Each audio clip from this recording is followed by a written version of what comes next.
ममता ही जाते भये अरहंता महान। मोक्ष 5 प्रकाशक का व्यवहाराभासी का प्रकरण चल रहा है। पेज नंबर 238 सम्यक चारित्र का अन्यथा स्वरूप। सम्यक दर्शन और सम्यक ज्ञान के बारे में धर्म बुद्धि से तो धर्म का आचरण करते हैं ऐसे व्यवहाराभासी जीव की प्रवृत्ति कैसी होती है, उनकी सम्यक दर्शन और सम्यक ज्ञान संबंधी प्रवृत्ति की चर्चा हुई। अब सम्यक चारित्र के बारे में कहते हैं कि बाह्य क्रिया पर तो इनकी दृष्टि है और परिणाम सुधरने बिगड़ने का विचार नहीं है। कदाचित परिणामों का भी विचार करता है तो जैसे परिणाम होते हैं उन्हें जान लेता है।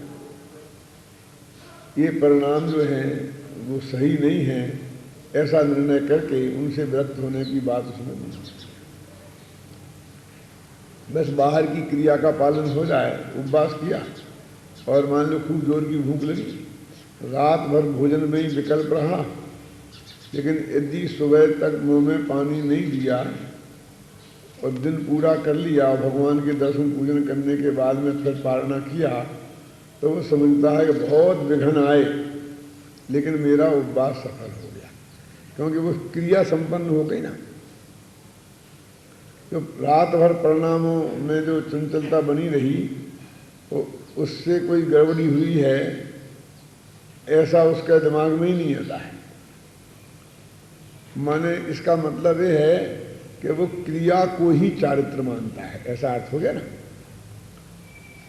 कितने ही जीव ऐसे हैं तो नीचे लगा ना, और फल लगता है सो अभिप्राय में वासना है उसका लगता है, और इसका विशेष व्याख्यान आगे करेंगे, वहाँ भली स्वरूप भली भांति भाषित होगा। अंदर के जो परिणाम रहता है ना उसका, अंदर का भी, अंदर के भी अंदर। एक तो देखो क्रिया हुई, फिर दूसरी मुझे उपवास करना है ऐसा भाव हुआ। एक तो भोजन के त्याग की क्रिया हुई और एक उपवास करने का शुभ भाव हुआ, और अब अंदर में अभिप्राय ऐसा बना है कि ये उपवास आदि करते हैं तो इनसे कर्म खिल जाते हैं, इससे मेरे कर्म खिल जाएंगे, और ऐसा जो अभिप्राय बसा है तो सबसे ज्यादा फल तो उस अभिप्राय का लगता है। अथवा मुझे इस उपवास आदि से मेरी लोक में प्रतिष्ठा होगी, यश होगा, नाम होगा, यदि ऐसा अभिप्राय है तो बिल्कुल साफ ही हो गया मामला। उसके हिसाब से तेरे को पुण्य पाप होने वाला है, और बाहर से थोड़ा पुण्य हो भी जाएगा तो कोई फर्क नहीं पड़ता है, लेकिन अंदर में मिथ्यात्व का महापाप निरंतर चालू रहता है। कितने ही जीव कुलक्रम से और देखा देखी जो पहले वर्णन किया था ना, वो एक चारित्र में भी धर्म बुद्धि वालों के भी ऐसा चलता है कि धर्म बुद्धि से चारित्र का पालन करना चाहते हैं, और फिर जब चारित्र को पालन करने का सवाल आता है तो हमारे कुल में कैसा पालते रहे हैं उसके हिसाब से उसे पालन करने लगते हैं। कुल परंपरा में जो नहीं चलता था, जो चलता था उसे नहीं पाल पा रहे थे तो अपने को भ्रष्ट मानते थे। फिर कुल परंपरा में जो चलता है उसे पालने लग गए तो अपन चारित्रवंत हो गए, ऐसा मानने लग गए, है ना। कि कितने ही जीव ऐसे हैं जो ऐसा मानते हैं कि जानने से क्या होगा, फल तो कुछ करेंगे तब होगा, और इस तरह से उनकी श्रद्धा में ज्ञान का निषेध हो जाता है, आत्मज्ञान का निषेध हो जाता है। वैसे अकेले आत्मा को जान लेंगे और बैठे बैठे किताबें पढ़ते रहेंगे तो इससे क्या होने वाला है। माने ये आत्मा के जानने को भी बिल्कुल बेकार समझता है, और किताबें पढ़ने को भी उसका हेतु उनको बेकार समझता है, तो कुछ करना नहीं हुआ। और रोटी नहीं खाएंगे इसको कुछ करना हो गया। समझो कैसी विचित्र बात है। रोटी नहीं खाएंगे ये तो नहीं खाना हुआ ना, तो नहीं करना हुआ ना, तो नहीं करने को तो करना मानता है, और ज्ञान तो किया ना, ज्ञान भी तो एक कार्य है ना। आत्मा का अनुभव किया हो तो भी वो कार्य है, और स्वाध्याय करके कुछ बात समझी हो तो भी वो कार्य है, तो उसको वो नहीं मानते। और ऐसी वृत्ति वाले हजारों लोग हैं, जैसे आप रोजीना प्रवचन सुनते हैं, 2 घंटा स्वाध्याय करते हैं, तो कोई आदमी ये नहीं मानता कि आप कुछ करते हैं, आप तो पढ़ते हैं। वो पढ़ने को करना ही नहीं मानते हैं। लोक में भी कभी आपका बड़ा बच्चा क्या करता है, रबर दुकान करता है, वकालत करता है, डॉक्टरी करता है, और छोटा वो कुछ नहीं करता है। अरे ऐसा कैसे हो सकता है? कितने वर्ष का है? 22 वर्ष का है, कुछ नहीं करता कभी। 22 वर्ष का कुछ नहीं कर, पढ़ता है। तो पढ़ता है ये बोलो ना, कुछ नहीं करता क्यों बोलते हो? लेकिन पढ़ना उसकी दृष्टि में काम ही नहीं है। दिक्कत तो ये है ना। जबकि वो जो काम करता है वो 4 से 8 घंटे काम करके बाकी 16 घंटे बिल्कुल निश्चिंत रहता है। टीवी देखता है, सिनेमा जाता है, अपनी पत्नी के साथ घूमता फिरता है, खाता पीता है, 8 घंटा काम करता है। ऐसा नहीं कि नहीं, बाकी 16 घंटे। ये पढ़ने वाला तो 8 घंटा तो कॉलेज में जाता है, गुरुओं से पढ़ता है, और फिर बाद में बाकी 16 घंटे में भी 8 घंटा पढ़ता है। तो ये 16 घंटा काम करता है कि नहीं करता है?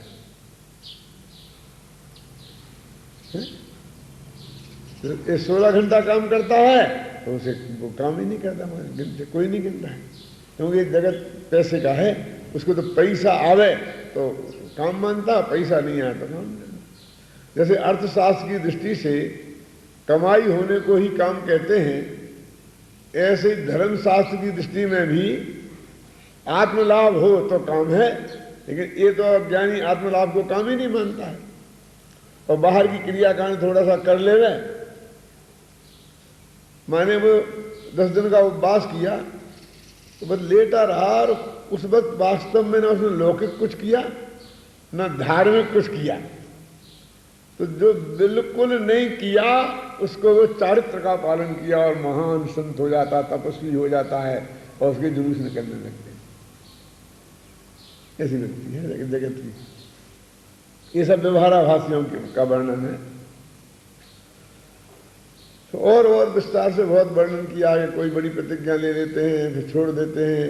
वास्तव में तो ये प्रतिज्ञाएं दो तरह की होती। सुनो, एक तो ऐसी कि आपने फला प्रतिमा ली, तो वो तो जैसे हम किसी गुरु से लेते हैं, तो गुरु की ये ड्यूटी है कि पहले इस बात का वो सुनिश्चित करे कि आपको सम्मा दर्शन है या नहीं। और जब उसे पक्का भरोसा हो जाए कि आप सम्मा दृष्टि हैं, तब वो आपको कोई प्रतिमा दे दें। अब प्रतिमा दी तो प्रतिमा के योग्य जो आचरण होता है उसको बतावे, वो सहज ही होगा। मतलब ये नहीं कि मैं आलू नहीं खाऊंगा अगर रात्रि में नहीं खाऊंगा, वो तो उस प्रतिमा में जो जो होगा वो सब त्यागना होगा, और जो नहीं होगा वो नहीं होगा। ऊपर वाली का त्यागना नहीं होगा और नीचे वाली का त्यागना होगा। मेरा मतलब वो प्रतिमा जो आपने ली वो उस प्रतिमा के हिसाब से व्रत लिए जाएंगे। और एक ऐसे चलते हैं कि जैसे अपन एक कर दिया, मैं एक करूँगा, अब एक जैसे एक आखड़ी बोलते हैं ना, जैसे ये सब असंयमियों के चलते हैं। कोई मर्यादा जिनकी नहीं है, और वो ले लेते कि मैंने एक प्रतिज्ञा ले ली कि मैं रात्रि में नहीं खाऊंगा। मैंने कोई भी ले ली तो उसमें कोई इस बात का ऐसा विवेक नहीं होता है किस भूमिका में क्या होना चाहिए। कभी कभी वो ऐसी प्रतिज्ञाएं भी ले लेता है जो मुनि की भूमिका में भी लेने की जरूरत नहीं है, और मुनिराज भी नहीं लेते हैं। और कभी ऐसी ऐसी चीजों का भी सेवन करता है कि जो सामान्य ग्रस्त के जीवन में भी वो चीज नहीं होनी चाहिए। ख्याल में है ना? मतलब लौकी छोड़ दी, सब में तो ककड़ी छोड़ दी, और आलू तो मिलता है। मतलब आगे पीछे का कोई विचार नहीं, बिना विचारे ऐसी प्रतिज्ञाएं लेता रहता है और फिर उन्हें टूटता रहता है। तो कभी बड़ी प्रतिज्ञा ले लेता। बड़ी प्रतिज्ञा का मतलब ऐसा है कि अपनी भूमिका में जो संभव ही नहीं है। देखो, मैं बहुत कठोर उदाहरण दे रहा हूं, बुरा मत मानना।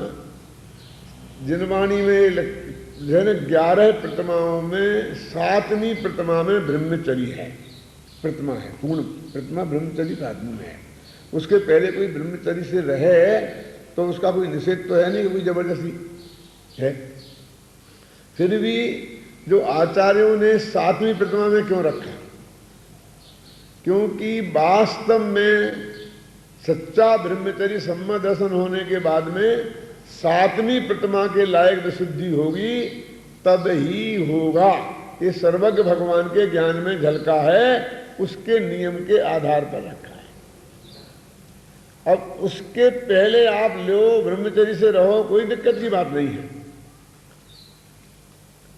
लेकिन यदि आपने किसी मुनिराज के पास जाके 6वीं प्रतिमा ली, तो वो आपको रात्रि भोजन दिखाएगा, सामायिक की बताएगा, पुरुषोपवास की बात बताएगा, 12 व्रतों को पालन करने की बात कहेगा, लेकिन आप ब्रह्मचर्य लो ये नहीं कहेगा। वो नहीं कहना चाहिए। यदि वो 6वीं प्रतिमा दे रहा है तो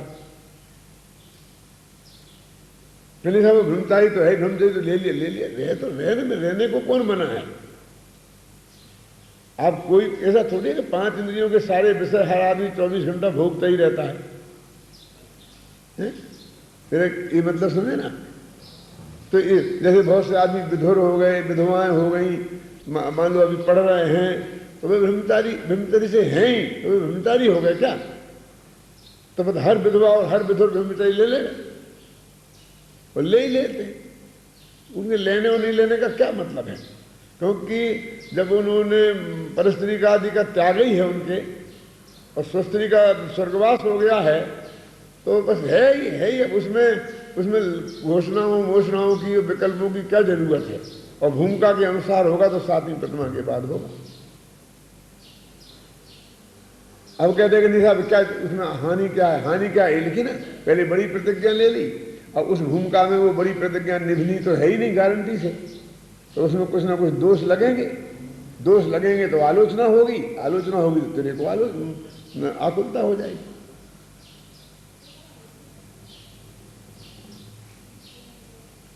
देखो, बहुत मैं एक उदाहरण देता हूं कि अपना पंच कल्याण हो रहा था ना, तो सौभाग्यमल जी पाटनी से हम लोगों ने आग्रह किया कि आप भगवान के माता पिता बन जाओ, बच्चे सब भात में बढ़िया दिखेंगे। उन्होंने मना किया, तो लोगों ने उनको समझाने की कोशिश की। बहुत अच्छी बात बताई, मैं आपको बता रहा हूँ, नाम लेके इसलिए बता रहा हूँ। उन्होंने कहा कि ऐसा कुछ नहीं है, मेरी ब्रह्मचर्य में कोई दिक्कत है, हम तो वर्षों से ब्रह्मचर्य से हैं, और उस उम्र में तो होता ही है, लेकिन फिर भी मैं ब्रह्मचर्य नहीं ले सकता। क्यों नहीं ले सकता? क्यों?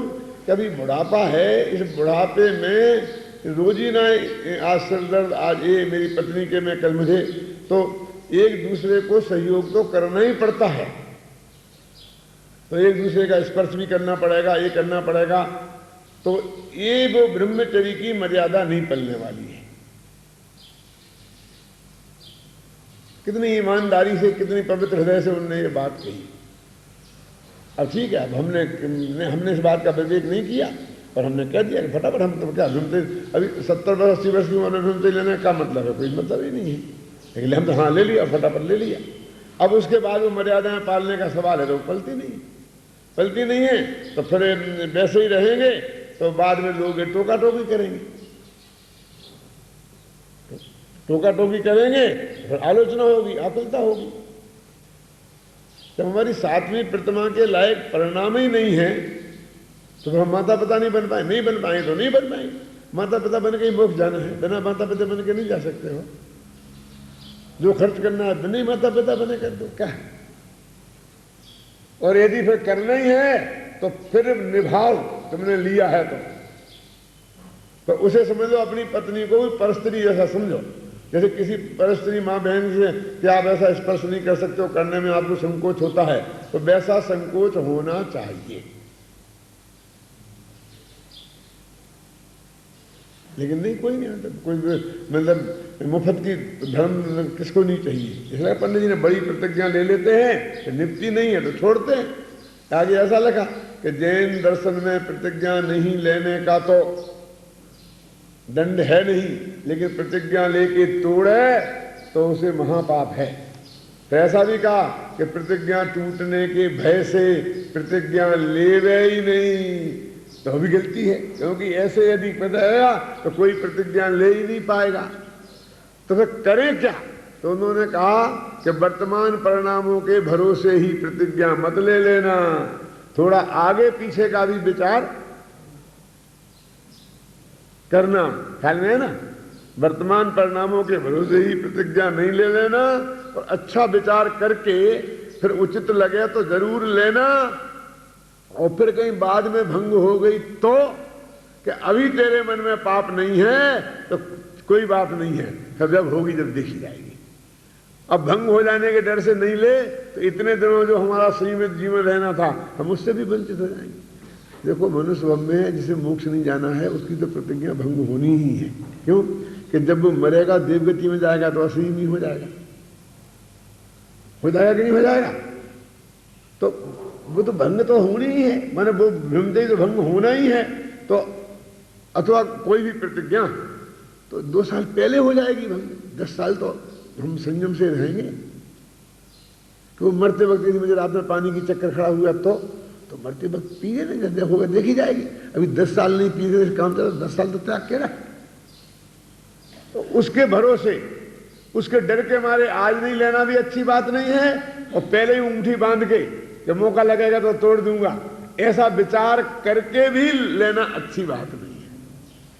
पंडित जी ने बहुत बैलेंस चिंतन सम्यक चारित्र के बारे में दिया है, लेकिन जो वास्तविक स्वरूप जिनके ख्याल में नहीं होता है तो उन्हें कई प्रकार की दिक्कतें, मतलब उनके जीवन में दोष होते हैं। काफी लंबा चौड़ा प्रकरण है, ख्याल में है ना? तो इस तरह से उन्होंने सम्यक दर्शन, सम्यक ज्ञान और सम्यक चारित्र के बारे में, तो धर्म बुद्धि के धारक जो मिथ्या दृष्टि व्यवहाराभासी हैं उनकी परिणति कैसी होती है उसका वर्णन किया। अब उभयाभासी की बात आती है। ये उभयाभासी क्या होता है? वैसे तो उभय शब्द बहुत आता है, लेकिन ऐसा स्पष्ट रूप से उभयाभासी का प्रकरण ये पंडित टोडरमल जी के मोक्ष मार्ग प्रकाशक में ही मिलता है। वैसे मिलता है समंत भद्र में, लेकिन वो सब न्याय शास्त्र के संदर्भ में है। बोलते ना कि नित्यैकांत, अनित्यैकांत और उभयैकांत, ऐसा आता है ना? लेकिन वो बिल्कुल अलग टाइप का है, वो न्याय शास्त्र का प्रकरण है। कोई नित्य मानता है, कोई अनित्य मानता है, कोई दोनों मानता है, लेकिन निरपेक्ष दोनों मानता है, सापेक्ष नहीं मानता है। ऐसा उभयैकांत है। और यहाँ उभयाभासी का प्रकरण ऐसा है कि उन्होंने बहुत मार्मिक शब्दों में शुरू किया है। देखो अपन पढ़ते हैं,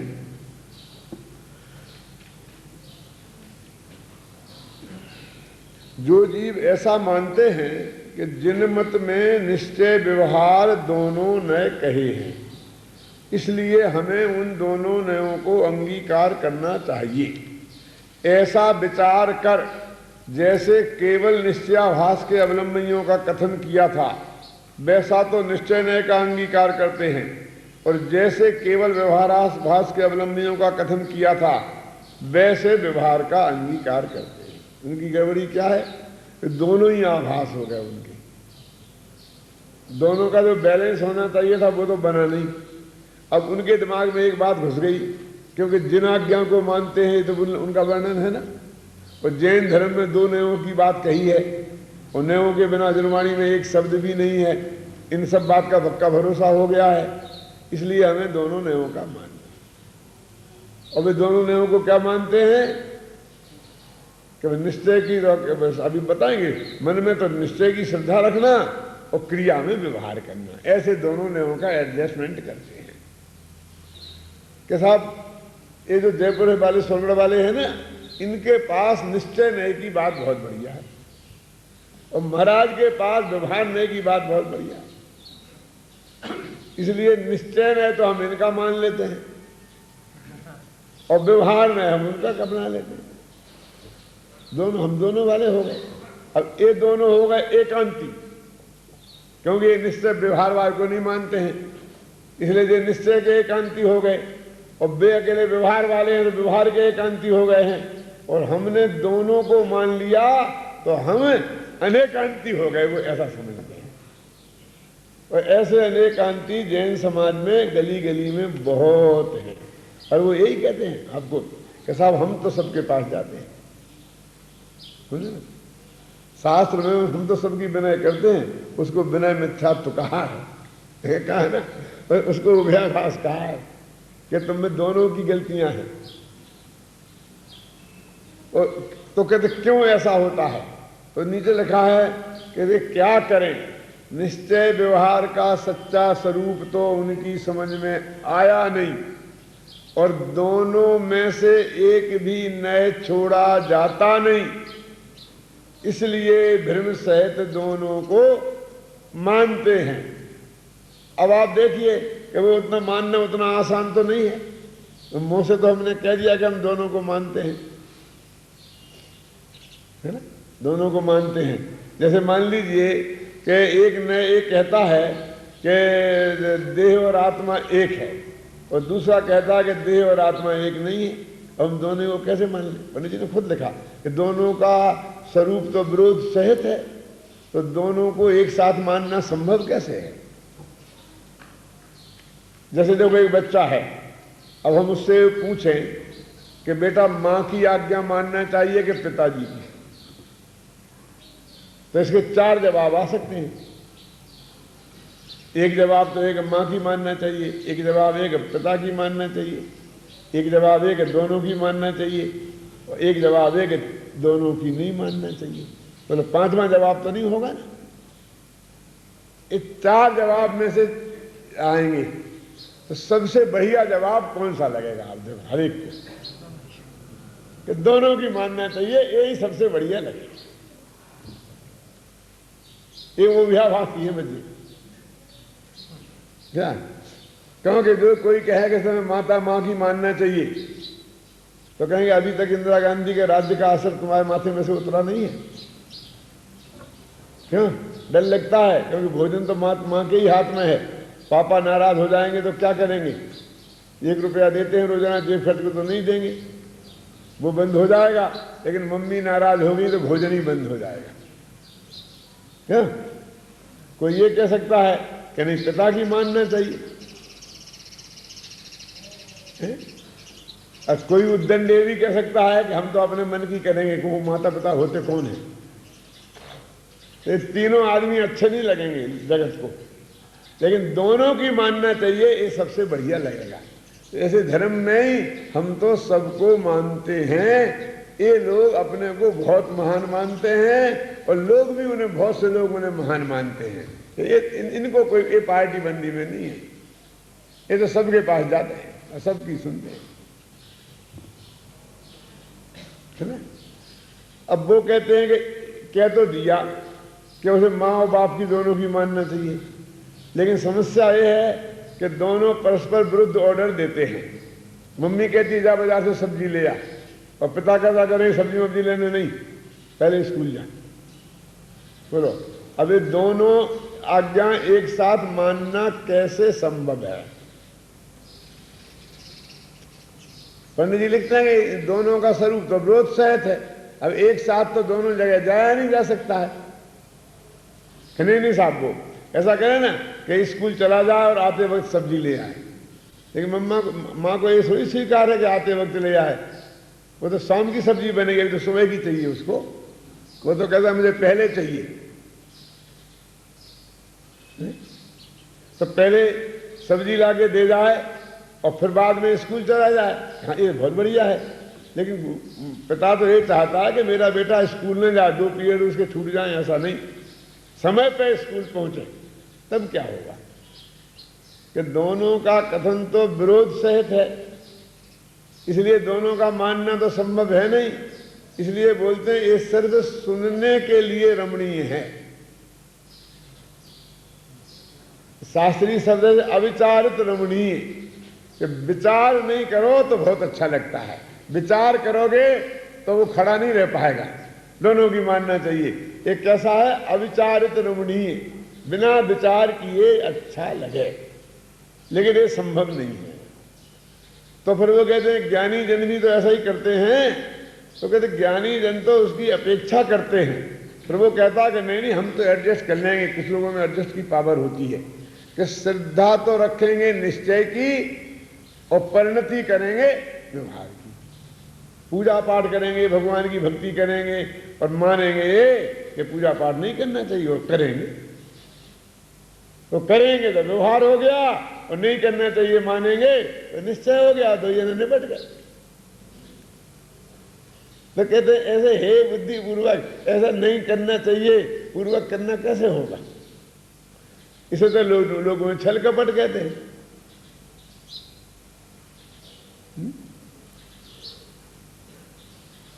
तो है क्या? तो वास्तविक स्थिति क्या है? तो उन्होंने कहा कि निश्चय वो कि भाई मैं परिणति में तो व्यवहार अपना लूंगा और श्रद्धा में निश्चय अपना लूंगा। तो कहते परिणति से तो कोई न्याय का संबंध ही नहीं है, लेना देना नहीं है व्यवहार न्याय का। परिणति तो द्रव्य की परिणति है, और उसे जिस द्रव्य की वो परिणति है उसे उसी द्रव्य की कहना निश्चय है, और अन्य द्रव्य की कहना व्यवहार है उपचार से। नहीं तो इस तरह लगता है। इस तरह उन्होंने निश्चय और व्यवहार की 3 परिभाषाएं इस प्रकरण में दी टोडामल जी ने। एक भेद सो व्यवहार और अभेद सो निश्चय। और जिस द्रव्य की जो परिणति है उसे उसी की कहना निश्चय, और अन्य के संयोग से अन्य की कहना उसका नाम व्यवहार। और निश्चय नय, व्यवहार नय स्वद्रव्य और परद्रव्य को और उनके भावों को परस्पर मिलाकर कथन करता है, और निश्चय नय उनको मिलाकर कथन नहीं करता, जो जिसका है उसका कथन करता है। इस तरह 3 परिभाषाएं उन्होंने निश्चय व्यवहार की यहाँ पर दी, और उन्होंने फिर बताया कि ये अज्ञानी जीव किस तरह उनको सेट करने की कोशिश करता है, लेकिन वो वास्तव में सेट होती नहीं। जिनवाणी में तो कोई ऐसी बात तो आज्ञा होगी नहीं, और दोनों को अंगीकार तो सम्यक दृष्टि सम्यक ज्ञानी भी करते हैं, तो वो सापेक्ष करते हैं। माने उन्हें श्रद्धा गुण में वो ये जानते हैं, ज्ञान गुण में और श्रद्धा गुण में, कि ये इससे मुक्ति की प्राप्ति नहीं होगी, और आचरण तो भूमिका अनुसार होता है, है ना? तो वे उसे भी जानते हैं कि भूमिका में इस प्रकार का आचरण भी होगा, शुभभाव रूप, शुभभाव के अशुभभाव भी तो होता है ना, और उसे हे भी जानते रहते हैं श्रद्धा में और ज्ञान में, पर अशुभ आचरण भी जीवन में होता है ना, तो शुभ क्यों नहीं हो सकता?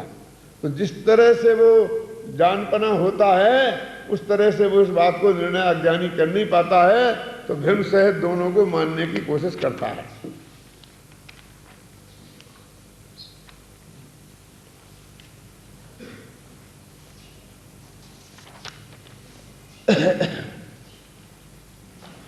एक बहुत ही मार्मिक बातें उन्होंने यहाँ बताई पेज नंबर 252 पे निष्कर्ष के रूप में। जो अपन ने इतनी चर्चा की है ये पिछले पेजों की चर्चा है। इसके बाद उन्होंने कहा देखो यहाँ प्रश्न है कि व्यवहार बिना निश्चय का उपदेश कैसे नहीं होता, और व्यवहार में कैसे अंगीकार नहीं करना। उन्होंने कहा था कि व्यवहार को तो अपनाना पड़ा क्योंकि उसके बिना निश्चय का उपदेश नहीं होता, और फिर भी व्यवहार में को अंगीकार नहीं करना चाहिए। उदाहरण क्या दिया था समय सार का कि मिलेच्छ से बातचीत करनी हो तो मिलेच्छ भाषा में बात कर लेना, लेकिन मिलेच्छ मत हो जाना। ऐसे ही व्यवहार से समझना हो तो समझ लेना, क्योंकि व्यवहार के बिना समझ में नहीं आता है, लेकिन व्यवहारी नहीं हो जाना चाहिए, व्यवहार को अंगीकार करना नहीं चाहिए। तो शिष्य ने पूछा था कि ये दोनों बातें ये परस्पर विरुद्ध हैं, और तुम हमसे ही कह रहे थे कि ये संभव नहीं है, तो ये कैसे संभव होंगी कि व्यवहार को से अपना काम भी निकाल लें और उसे अंगीकार भी नहीं करें? ये कैसे होगा? उसके लिए बहुत बढ़िया उन्होंने बात बताई। देखो, निश्चय से तो आत्मा परद्रव्यों से भिन्न, स्वभावों से अभिन्न, स्वयं सिद्ध वस्तु है। उसे जो नहीं पहचानते उनसे इसी प्रकार कहते रहें प्रभावों से भिन्न, स्वभाव से अभिन्न, तो उनकी समझ में कुछ नहीं आएगा।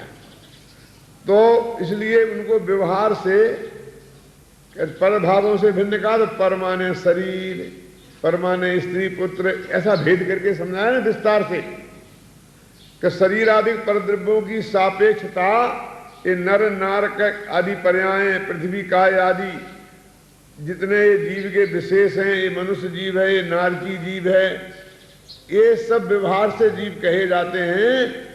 ये समझाया तो उसकी समझ में आ गया। तो इतनी कहते पर से बंद और नित्य बंद, तो कुछ समझ में नहीं आएगा। तो इस तरह से एक होते हैं। और अब एक पॉइंट हुई कि इस तरह जीव की पहचान हो गई उसे, यानी व्यवहार से के बिना निश्चय किस प्रकार समझ में नहीं आता।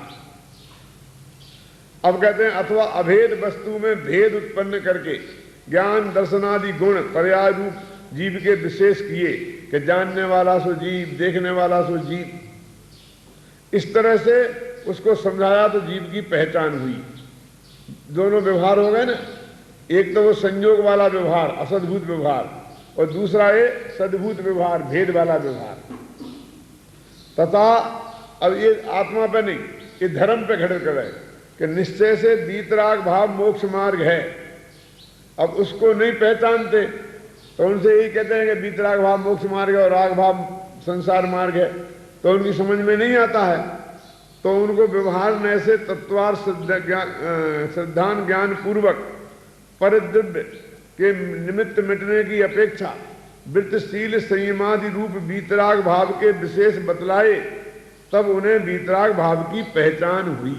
तो इस तरह व्यवहार के द्वारा निश्चय की पहचान कराते हैं। तो दो उदाहरण तो उन्होंने जीव और अजीव के बीच भेद विज्ञान के दिए, और तीसरा उदाहरण जिसे धर्म मान लिया जाता है उस वीतराग परिणति का दिया कि वीतराग परिणति माने क्या, वीतराग परिणति माने क्या।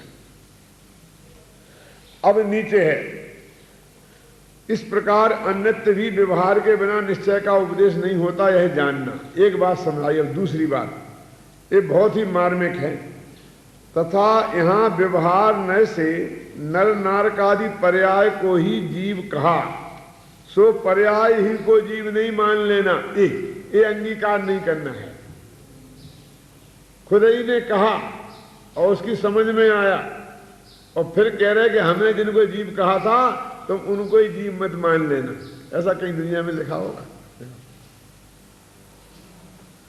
पर्याय तो जीव पुद्गल के संयोग रूप है, वहां निश्चय से जीव द्रव्य भिन्न है, उसी को जीव मानना।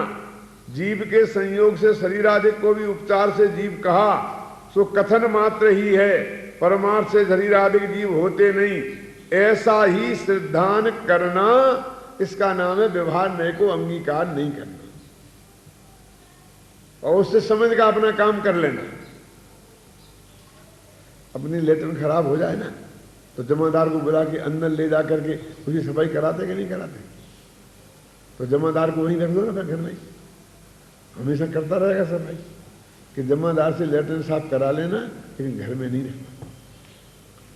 फिर क्या करना, उसको बाहर निकाल करके और जिस रास्ते से वो आया गया हो उस पर भी पानी डाल के सफाई कर देना।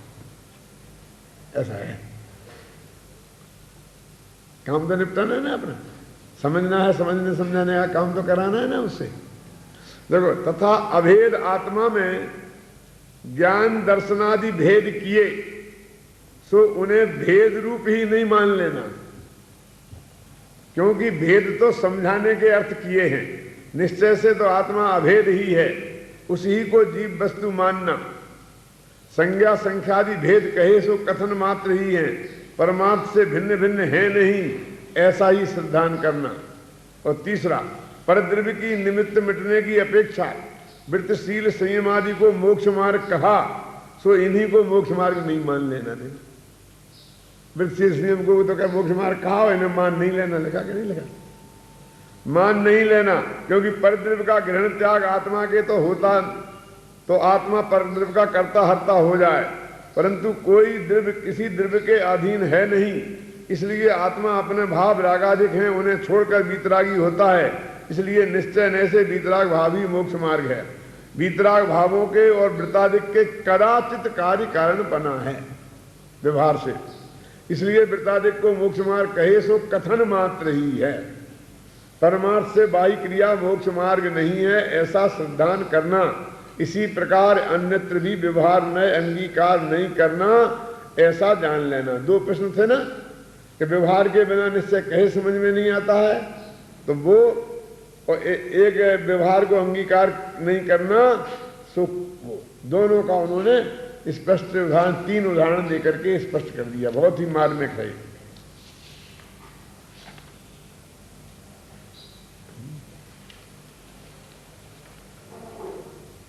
पेज नंबर 257 पर पंडित जी खुद ही लिखते हैं कि निश्चय मोक्ष मार्ग का निरूपण आगे करेंगे, उसका साधन होने पर ही मोक्ष मार्ग होगा। मैंने इतना लिखने के बाद वो कहते हैं कि अभी हमने तुम्हें बताया नहीं है, बताने का काम तो हम बाद में करेंगे। ये सब बात बोलते हैं ना अन्ना जी। अब ये सारी चीजें ऐसे हैं, एक एक वाक्य कि जो उनके दिमाग में हो सकता है 100 पेज थे कि 200 पेज थे, और क्या क्या चीज उसमें वो लिखना चाहते थे, हैं? कौन उसकी कल्पना कर सकता है? इस प्रकार यह जीव निश्चयाभास को मानता जानता है, परंतु व्यवहार साधन को भी भला जानता है, इसलिए स्वच्छंद होकर अशुभ में नहीं प्रवृत्ता, वृत्ताधिक शुभोपयोग रूप प्रवृत्ता है, इसलिए अंतिम ग्रहवत पर्यंत पद को प्राप्त करता है। तथा यदि निश्चयाभास की प्रबलता से अशुभ प्रवृत्ति में जावे तो कुगति में भी गमन होता है, परिणामों के अनुसार फल प्राप्त करता है, परंतु संसार का ही भोगता रहता है। सच्चा मोक्ष मार्ग पाए बिना सिद्ध पद को प्राप्त नहीं करता। देखो बहुत ही मार्मिक है कि व्यवहाराभासी जो जीव है ना, उसको मुक्ति की प्राप्ति तो नहीं होगी, ये बात तो पक्की गारंटी है। सम्मदर्शन की प्राप्ति नहीं होगी तो मुक्ति की तो बहुत दूर है, लेकिन वो मर के स्वर्गादिक में जाने वाला है। क्यों? कि वो बाहर के क्रियाकांडी होता है ना, तो पाप भीरू होता है, पाप क्रियाओं से दूर रहता है और पुण्य क्रियाओं में लगा रहता है, और पुण्य भावों में लगा रहता है, तो उसको निश्चित रूप से स्वर्गादिक की प्राप्ति होने वाली है। लेकिन निश्चयाभासी जो है, यदि वो निश्चय का वास्तविक स्वरूप नहीं समझता है तो वो नरक में भी जा सकता है। क्यों? क्योंकि वो बाह्य क्रियाकांड को छोड़ देता है, क्योंकि शास्त्र में उसको हीन बताया है, मुक्ति का मार्ग नहीं बताया है ना, तो वो भी छोड़ देता है, और निश्चय तो उसे प्राप्त हुआ नहीं है। इसलिए आलसी होकर, स्वच्छंद होकर विषयों में प्रवृत्ति करता रहता है, और शुद्ध बुद्ध आत्मा कह करके और अपने आत्म कल्याण की बात करता रहता है। मैं ये बात विशेषकर सावधानी के इसलिए कह रहा हूं कि जो इस अध्यात्म की चर्चा करने वालों पर निश्चयाभासी होने का आरोप लगता है, तो हमें अंदर में झांक के जरूर देखना चाहिए कि सचमुच हम में ऐसा दोष तो नहीं है, और यदि है तो उनके कहने और नहीं कहने से कुछ नहीं होगा, उसका फल नरकादिक है। फिर पंडित जी ये कहते हैं साथ में कि क्या फर्क पड़ेगा, एक भव में कोई स्वर्ग में चला गया और एक भव में नरक में चला गया, आखिर दोनों संसार में तो रहे ही, मुक्ति तो दोनों को ही नहीं मिली, इसलिए कोई भी आभासी होना अच्छा नहीं है। उभयाभासी जो होते हैं ना, वो दोनों की अपेक्षा अच्छे ही होते हैं। कैसे अच्छे होते हैं दोनों की अपेक्षा? क्योंकि वो तो न व्यवहार से भ्रष्ट होते हैं, वो बराबर सदा तारादिक को भी पालते रहते हैं और निश्चय की बात भी करते ही हैं। वो तो सिर्फ जरा नयों का स्वरूप नहीं समझ पाए और उसकी वजह से वो है, इसलिए उनका दुर्गति गमन भी नहीं होता। इसलिए मैं कभी कभी कहता हूं कि भाई साहब मुझे कोई एक आध उभयाभासी तो बता दीजिए, सम्मदर्शी तो बहुत बाद की बात है?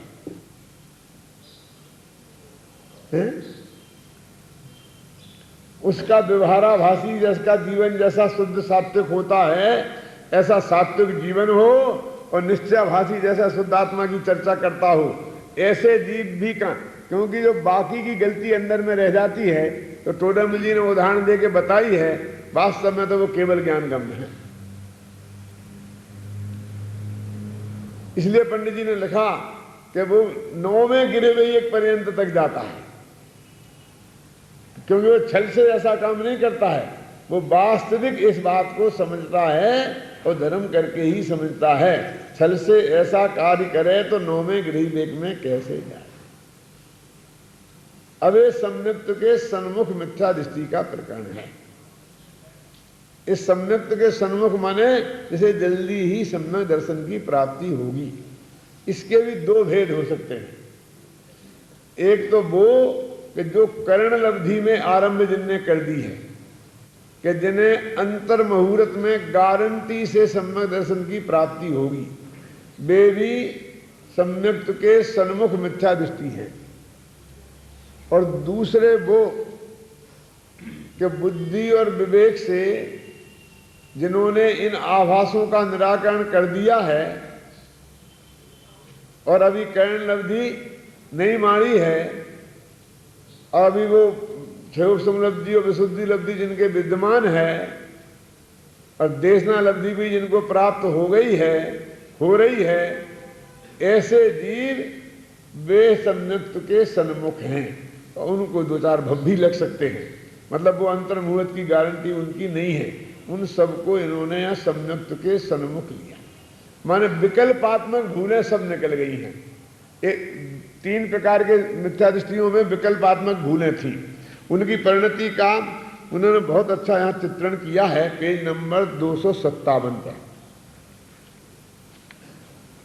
तो कोई मंद कषायादिक का कारण पाकर ज्ञानावरणादि कर्मों का क्षयोपशम हुआ और जिससे तत्व विचार करने की शक्ति हुई।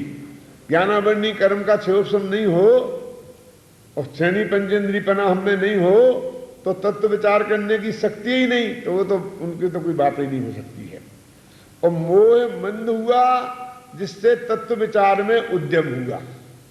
यदि ज्ञानावरणी कर्म का क्षयोपशम से शक्ति भी हो जाती और मोहिनी कर्म ठंडा नहीं पड़ता, मोह मंद नहीं होता, तो हम तत्व विचार करते नहीं। देखो, क्षयोपशम लब्धि के बिना तत्व विचार करने की शक्ति नहीं होती और विशुद्धि लब्धि के बिना तत्व विचार नहीं होता। क्यों? कि वो अपने उस उपयोग को दूसरे कामों में लगाता रहता है।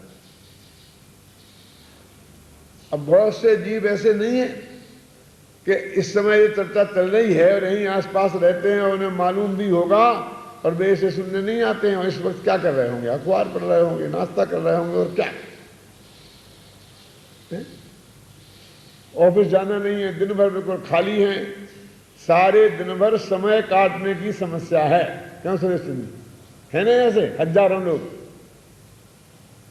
लेकिन नहीं। तो उसका क्या है?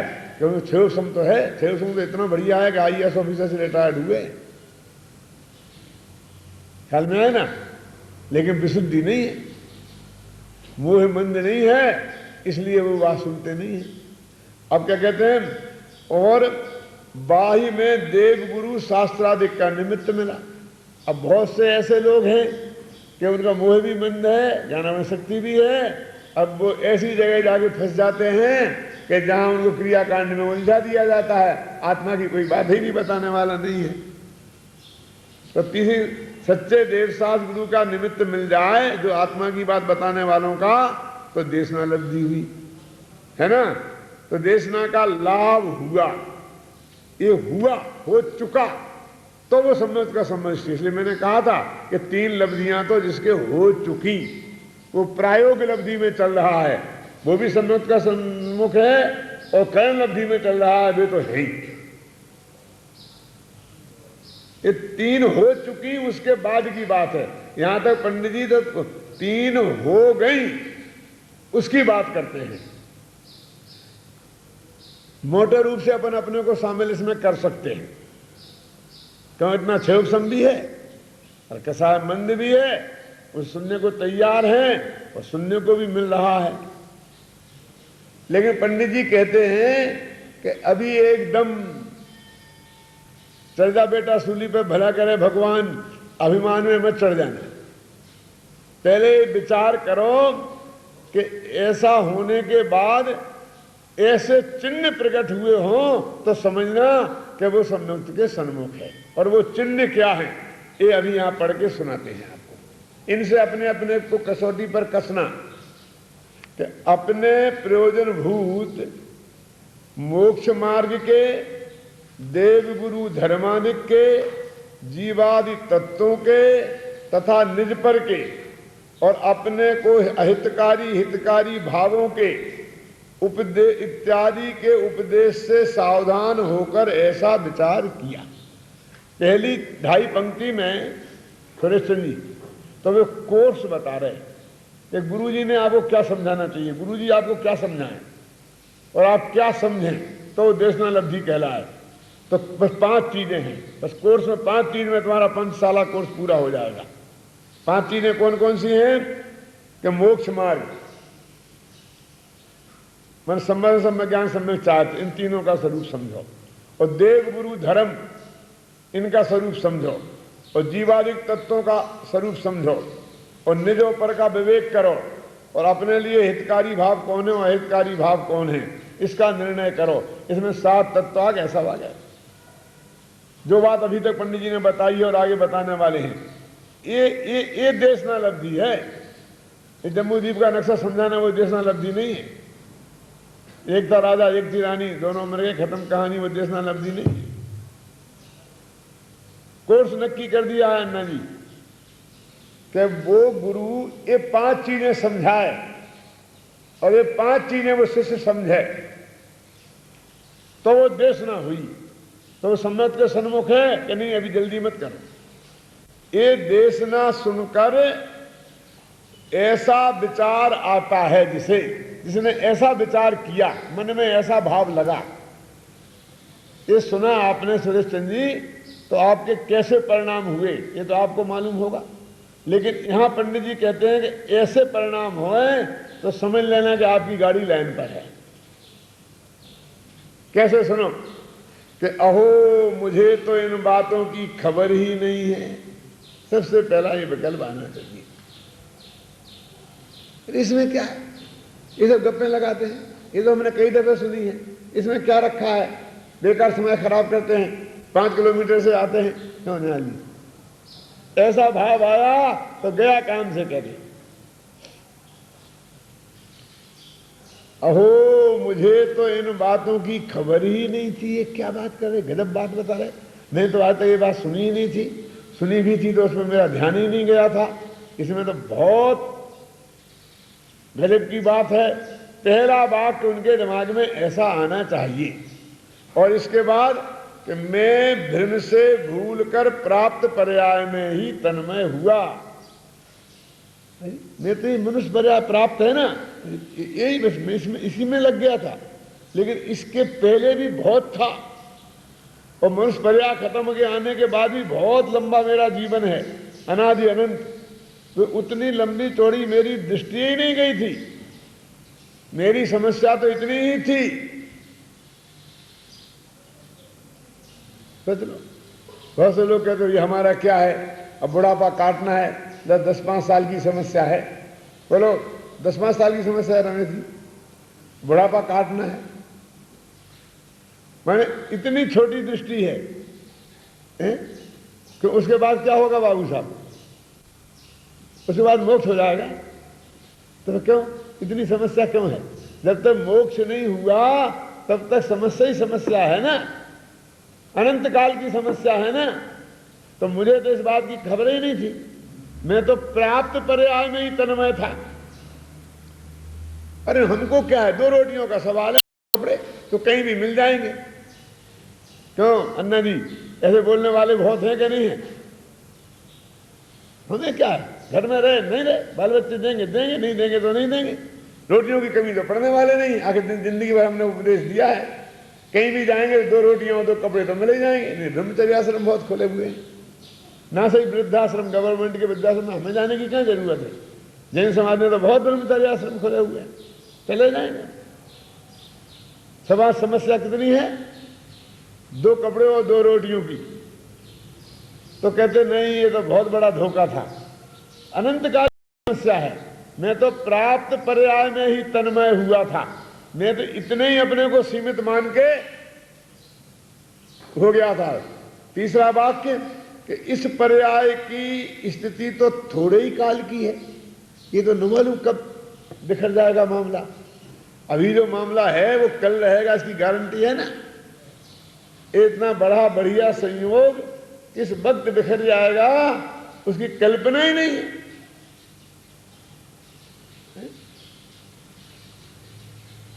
यहां मुझे सर्व निमित्त मिले हैं, यहां तो मुझे सबसे बढ़िया सर्व निमित्त मिले। अभी एक बात की कमी है, इसमें अभी कमी है, और तो सब बढ़िया है लेकिन बैठने की कुर्सी बढ़िया नहीं है। ऐसे वाले को आत्मा का कल्याण नहीं होता। सर्व निमित्त मिले हैं। पंडित जी कहते हैं कि क्षयोग सब हो गया ना ज्ञान का, बुद्धि ठीक है ना, कसाएं मंद है ना, और आत्मा की बात सुनने को मिल रही है ना, बस अब कुछ बाकी नहीं, सब मिल गया। क्या रोटी और कपड़ा और मकान, घर की परिस्थिति कैसी है तुम्हें क्या पता, हमें कुछ पता करना भी नहीं है। कैसी तुम्हारी परिस्थिति है वो हमें पता करना भी नहीं है। पंडित जी कहते हैं कि ये तीन चीजें मिल जाएं और उसके मन में ये भाव आना चाहिए कि अब मुझे निमित्तों की और कोई जरूरत नहीं है, क्योंकि देशनालब्धि मिल गई, अब तो सब उपादान का काम है, अब निमित्तों का काम क्या है। बस फिर गुरुदेव से हमें तत्व ज्ञान की प्राप्ति हो गई, अब क्या जरूरत है, बस खत्म, तुम हो, तुम्हारा तत्व ज्ञान पर्याप्त है सारी जिंदगी के लिए। मुझे यहां सर्व निमित्त आन मिले हैं, एक कमी का रोना नहीं रोए। क्यों कि बाद में आपने बात तो बहुत बढ़िया, ऐसी संस्था और तो कहीं नहीं होगी, ऐसी व्यवस्था भी नहीं होगी, लेकिन एक कमी है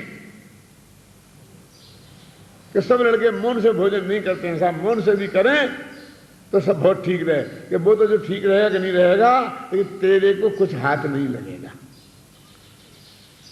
क्यों कि तेरी दृष्टि में कमी नजर आई ना, तो उसमें से वो तीसरा बोल खत्म हो गया कि यहां सर्व निमित्त आन मिले हैं। ख्याल में है ना, वो सर्व निमित्त आन मिले हैं, ये बात तेरे दिमाग में से निकल गई, पर तूने एक कमी रह गई ना, अभी वो पूरी कर देंगे तो कल दूसरी निकालेगा, परसों तीसरी निकालेगा, परसों चौथी निकालेगा, पांचवी निकालेगा। मैंने इसे देखा, ये घर बार छोड़ के यहाँ आकर के आत्मा के कल्याण के लिए आगे बैठ गए हैं और बस इधर गंदगी रहती है, ये होता है, ये होता है, ऐसी छोटी छोटी बातों पर एक कमी है, एक कमी, एक कमी, एक कमी देखते रहते हैं। अरे तुम्हारा काम नहीं है, तुम आत्मा देखो, ये देखने वाला दूसरा देखेगा।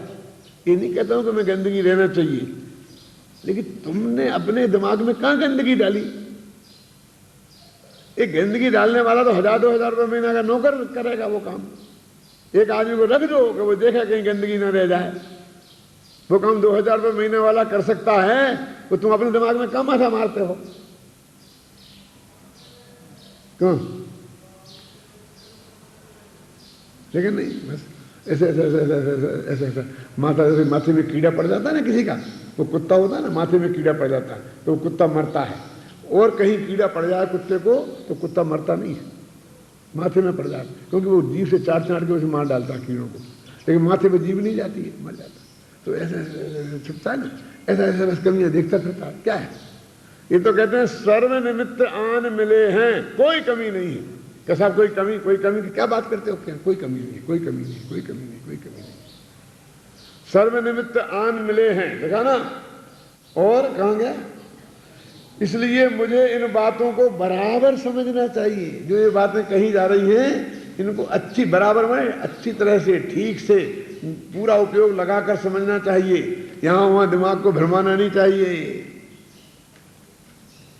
क्योंकि इनमें तो मेरा ही प्रयोजन भाषित होता है कि इसमें सामने वाले का कोई स्वार्थ नजर नहीं आता है, इसमें तो मेरा ही प्रयोजन भाषित होता है, ऐसा ख्याल आना चाहिए। ख्याल में है ना? ऐसा विचार कर जो उपदेश सुना उसके निर्धार करने का उद्यम किया तो काम होगा। ये परिणति से मिलान करना, 5 बातें हैं, ये रट लेना बिल्कुल दिमाग में। कौन सी पहली बात कि मुझे तो इन बातों की खबर ही नहीं थी। सेकंड मैं तो प्राप्त पर्याय में ही तन्मय हुआ था। थर्ड, इस पर्याय की स्थिति तो बहुत थोड़े काल की है, मैं तो अनादि अनंत तत्व हूं। ये तो 2-5 साल का खेल है, इससे क्या होने वाला है ना? और यहां मुझे सर्व निमित्त आन मिले हैं, आत्मा के कल्याण के लिए जो चाहिए वो सब उपलब्ध है, बस अब अकेली मेरी कमी है। इसलिए मुझे बराबर ढंग से ये बात को समझना चाहिए जो कही जा रही है। क्यों? क्योंकि इसमें तो मेरा ही प्रयोजन भाषित होता है, समझाने वाले का कोई स्वार्थ ख्याल में आता नहीं है। इस बात में भी कोई खोज सकता है कि क्या बात कर रहे, अपनी व्यवस्था में कोई गड़बड़ न करे इसलिए उन्होंने अपना इंतजाम कर लिया। बेवकूफ, तेरे आत्मा के कल्याण के लिए बात कर रहे हैं और तुझे इसमें भी वक्ता का कोई दूसरा प्रयोजन दिखाई दे रहा है। तो अंतिम बोल तूने ढंग से नहीं समझा कि तू अपने उपयोग को यहां वहां बर्बाद मत करे, ये तेरे से कह रहे, ये नहीं समझ रहे कि अपने को सेव कर रहे। हम क्या है वो सेव करें, हमको क्या है, हम कोई नौकर है, हमारा ये काम है। जो तुम हमको शिकायत कर रहे हो तो हमारी ड्यूटी है, वो हमारी ड्यूटी तुम्हारे दिमाग की सफाई करना है। एक कोने की सफाई करना हमारी ड्यूटी नहीं है, लेटरिन बाथरूम की सफाई करना हमारी ड्यूटी नहीं है। तुम्हारा दिमाग साफ हो इसकी हमारी ड्यूटी है। क्यों अजित बाबू? तो इसमें मेरा ही प्रयोजन भाषित होता है कि मैं अपने उपयोग को क्यों भ्रमाता हूं। तो ये 5 सूत्र हमेशा याद रखना, तो समझ लेना कि आप संयुक्त के सन्मुख वालों में हो, ना व्यवहाराभासियों में हो, ना निश्चयाभासियों में हो, ना उभयाभासियों में हो। ऐसी परिणति हो तो संयुक्त के सन्मुख मिथ्या दृष्टि वालों का है। थोड़ा सा रह गया, शाम को खत्म करके 8वां अध्याय शाम को शुरू करेंगे।